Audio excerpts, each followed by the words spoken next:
Hey all, and welcome back to Radical Slice. My name is Eric. This is the next installment of an ongoing series in which I'm trying to recreate the classic NES game Kung Fu in Pico-8. Well, the mechanics thereof, not any of the visuals.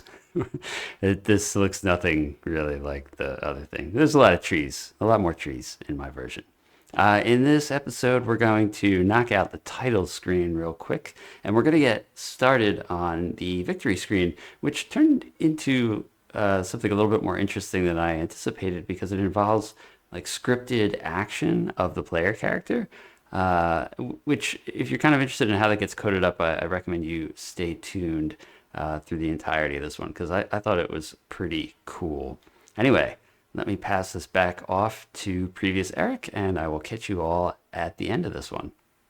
So I'm starting to feel like we've done enough with this with this particular slice. The outstanding thing that I do want to take care of though is, well, I guess there's two things. I want to clean up the title screen. I guess I want to have a title screen because really right now when we start it, it just drops you right the heck into the game. So I want to have myself a title screen. And also, right now, the sort of screen when you finish the game just says victory on it and prints the number of leaves that you gathered, like your total score. I want to clean that up a little bit. I don't really think I have to do too much there, but a little bit would be nice. So I'm going to focus on the title screen first, and then we'll do the ending screen. And I guess I should point out, although if you were paying attention when I was quickly rifling through sprite sheets at some point, you may have noticed I've decided to title the game Tree Fella. And I drew this cool tree. And actually, this cool tree, I don't know, I feel like, yeah, maybe this guy could be a boss if I spend a little bit more time on this game. I'm not sure what I would do with him, but yeah, he's going to be the T in the Tree Fella logo. So for right now, as far as title screens go, I want to print this logo and put Radical Slice on there somewhere and print my Pico-8 BBS username for the like buy part by me. And, you know, maybe we'll have some like flashing text or color cycling text that says, you know, push button to start. I don't think I want to get too fancy with it though, so let me crack that out real fast. I guess before I get started, I should say, I've mentioned this a few times throughout this particular series, but since we defined our update and draw sort of function pointers, when we want to change the part of the game that's happening, whether it's the title screen or the ending screen or the victory or the game itself, we just define you know, update and draw functions for that thing. So you can see we have victory draw, which is just printing victory, and then the sprite and the score, and victory update, which does nothing because the game soft locks. So we're gonna do something similar for title. We'll just copy these to be simple, and we'll change this to title draw, and change this to title update, and we'll make our changes in here. And also for victory update, we'll allow a game to restart via button press. So we'll probably have like some timer, and after, you know, a couple of seconds, we'll allow the player to press a button to return back to the title screen or just restart the game or something like that. But yeah, we'll do most of our work for the title screen first, and we'll do that in our title draw and title update functions.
Title screen's looking good enough. I went with the blue from the sky with a kind of a like a black cutout in the middle.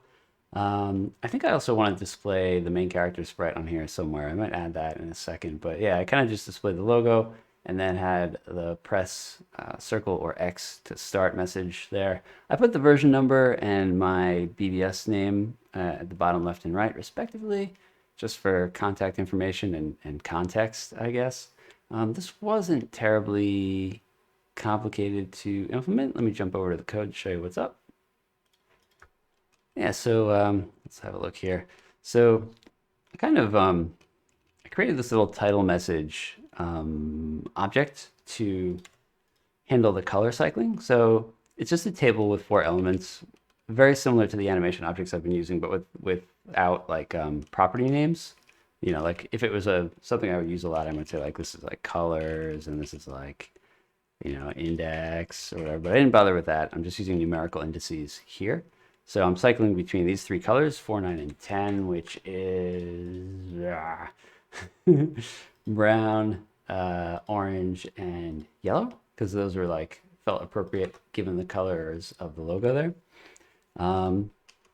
And I'm keeping track of how long since the last time we cycled the color, and also I'm setting the rate of change between colors to be 0.2 of a second, so you can see it cycling there. Here's where we're drawing everything. There should be nothing fancy here, just that the color of the title message is controlled by this title message object. A little bit of nesting there, but that's all right. In our update function, there's a little bit of interesting stuff going on here. So I'll kind of like get to this in a minute, but if either of the buttons is pressed, basically we'll start the game, but I'll get into the details of that code block in a minute. Normally what we do is the same thing that we do in any other part of the game update loop, right? We're gonna check the time, check how long it's been since the last time we updated our timestamp, and if we're also going to update the title messages like delta t, and if it's longer than the cycling rate, then we'll make it the next color. So this is the part that's just doing like the color cycling. Put it simply. This is how we're doing the cycling. That's all you got to worry about. And also you'll notice that we're handling timers, which you're like, what other timers could you possibly need? And that's where the button press comes in. So what I'm doing is checking to see if the buttons are pressed. And I also have this title input freeze flag here to make sure that the player doesn't press extra buttons while the title screen is we're switching between the title screen and the game itself. So once the players press the button, we freeze inputs. I change the cycle rate of the message, of the flashing message. So let me show you what that looks like here. I'm going to press a button and you'll see it flashes a lot faster. Boom, there you go. I'll show you one more time. Boom, there you go. So same colors, but cycling a lot more quickly. So I wanted, when the player presses a button, I wanted it to respond.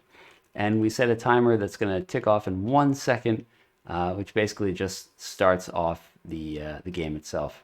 We also play a sound effect that I created. Let me add that in for you so you can see what it sounds like. Okay, I think I've got the audio set up in OBS properly. So you should hear a new sound effect that I've added 7 right here. So I just went with kind of, I went with this. Like a repeating beeping noise, but pretty mild. I didn't like the really shrill instruments for this part, so I just went with that. So what that looks like when you actually start the game. Whoops, don't want to do that. It sounds like this. There you go. And then the music kicks in. So yeah, we start playing that sound effect as soon as the player presses the button, and we stop the sound effect. Go back to the terminal. We stop the sound effect from playing once the game initializes. So after 1 second. So the sound effect doesn't loop or anything. It just takes about a second to play through, and then everything kicks off. So one more time, what that looks like is this. Nice slow cycle on the colors, and then fast cycle on the colors, and then the music kicks in. So that's our title screen. Now I think we can work on the victory screen. For the sort of closing screen, or the victory screen, I have a few things in mind. And I'm in a fairly luxuriant mood right now. And so I'm gonna try to do something a little bit extravagant. So when the player reaches the end of the final level, we'll do a sort of fade out. and then fade back in on the victory screen thing. I want to have a little bit of a scripted animation of the player. And I'll demonstrate what I'm going for in a minute. And finally, we'll display the total score as well. So kind of roughly what I have in mind for this is we'll have the player, let's see if I can draw a sort of walking motion. That looks kind of walking. The player's going to walk in from the left and then stop in the middle of the screen and do some sort of pose. Let him do like a muscle pose. Give him some muscles. There you go.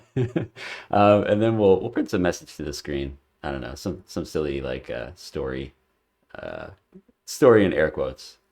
Some story in air quotes text, and then we'll have the score here like this. And since we've sort of landed on this idea of using the leaves as that you collect from all the trees that you burninate as like a scoring mechanism, I'll probably like have some leaves like drifting down from the top of the screen. So this player is like just standing in a rain of leaves.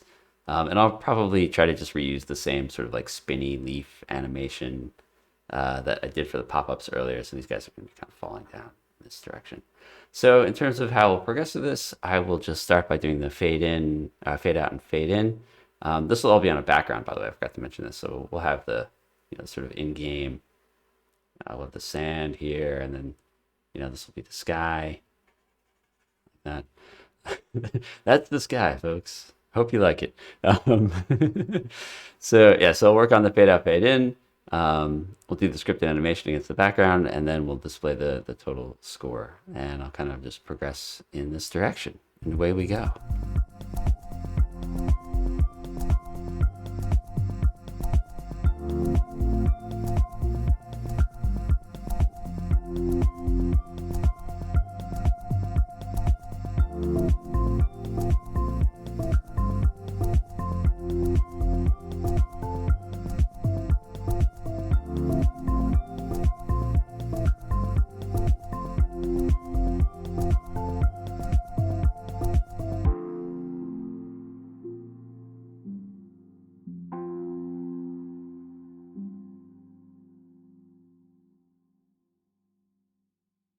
All right, here's something interesting that I think I can talk about.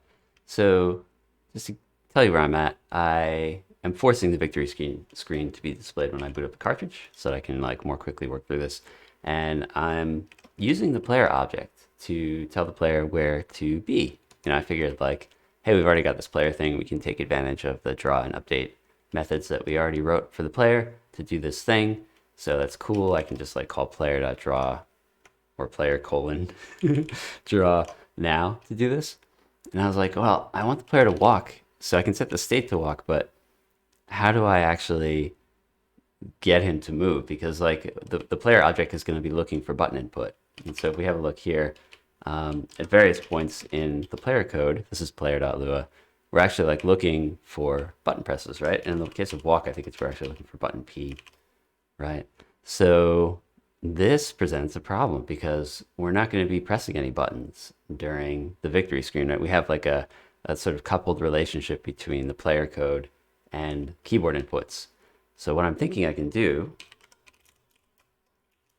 is in the update function, just pass in like the appropriate bit masks. And we'll probably need to pass in two because we use both the button mask and the button P mask. So we'll probably need two arguments. And then we'll write a function to read from those, or we'll check those rather than checking the button inputs directly. So that'll take a minute to get working. I think there are about 15, this is a little bit more than a dozen references to the button code, the button functions in the player code. So I just have to kind of pull those all out. It shouldn't be too bad though. Let me kind of get cracking on that. Basically what this will allow me to do is inject button presses from our main game loop, right? Even if the player is not actually pressing buttons, during the main game loop, we'll use the actual button presses, right? But during the other game states, like the victory screen and hypothetically like other screens, we'll just inject like fake values, right? To allow the player, well, it'll allow us to like sort of manipulate the player sprite on screen without any direct player input, which is pretty cool. I think that's how I can do the sort of scripted animation.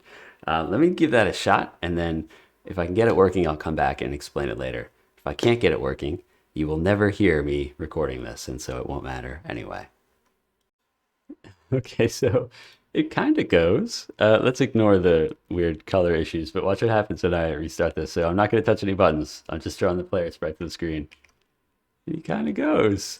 Like that. And if we give him a minute, because of the map drawing logic, he's just going to like eventually go a little bit further, right? There he goes. He's kind of doing his thing. Okay, so the animation isn't playing, and we need to stop sending the button input after he reaches the middle of the screen, which I'll do with some overrides. But we can get the player sprite to move without any actual button input. Let me explain what I'm doing after I fix that those several ginormous bugs. Hold on a sec.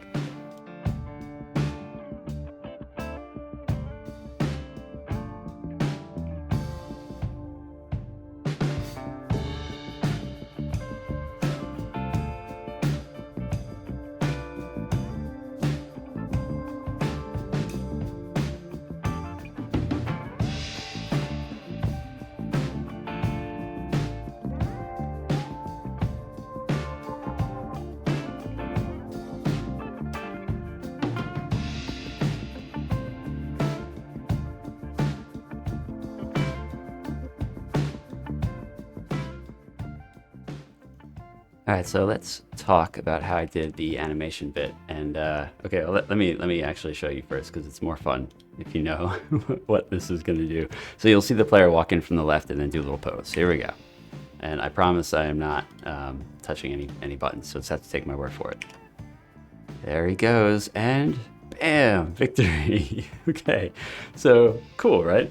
Here's how we're doing that. So this is the victory draw function. There's nothing special really going on here. We're just calling the player's draw method. And in the victory update function, we're doing the same thing as in a lot of other updates, where we're just keeping track of time, handling our timers. We probably don't even need to handle timers here, but we'll leave it in for now. And when the player reaches 64 on the screen, we force a state change into victory. And that's why he does a little pose. I added a sprite to do the victory pose right here. There you go.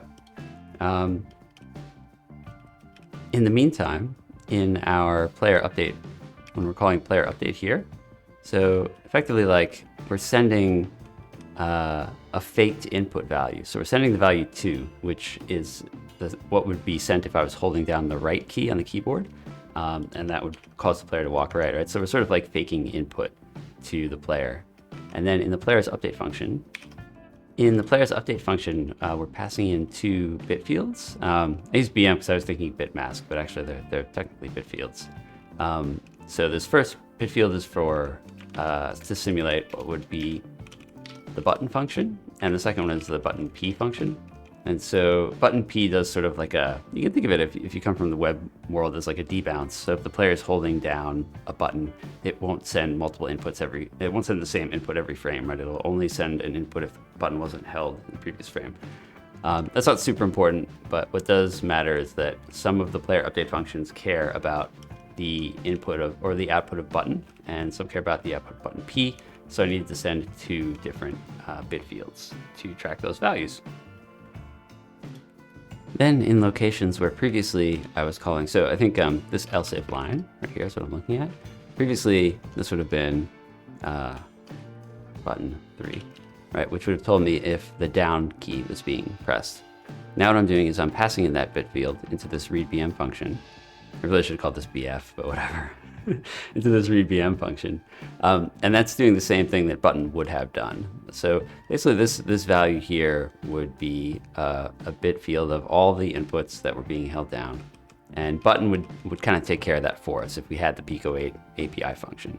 But we don't. We've decided not to use that. So we kind of have to simulate it. Unfortunately, it's quite easy to simulate. We just take in this bit field and the index that we want to check, and we do a little bit of bitwise arithmetic to figure out if it's being pressed. We're basically just shifting a 1 to the position that we want, and then doing a Boolean and that should give us a value of 1 if the value, or a value, sorry, greater than 0 if the key is being pressed, right? So that's all this function does. It's a little bit, if you've never kind of fooled around with bitwise arithmetic, it might be a little bit confusing, but this is basically just simulating button P logic. That's all you need to worry about. And so what that allows us to do is kind of send arbitrary inputs to the player object, whether or not we are pressing the keys on the keyboard, right? We can just sort of fake it and tell the player to do some stuff. And so that's what we've done here by saying, like, while the player is not at the halfway point of the screen, keep sending 2, which is like send a fake right key press while not in the left screen.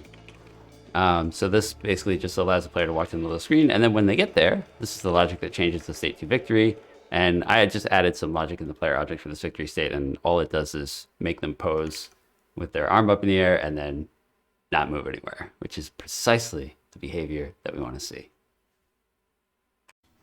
Thank you, as always, for your time and attention. We'll try to wrap up this victory screen on the next one. And hey, we're almost done. I feel like we've made an incredible taco here, and we're putting it on the plate. We're sprinkling a little bit of salsa around it, a couple of leaves of cilantro scattered around, make it all look really pretty, but we're almost done. So I hope you stay tuned through to the end on this one, on this series. Yeah, I will catch you all next week. Bye for now.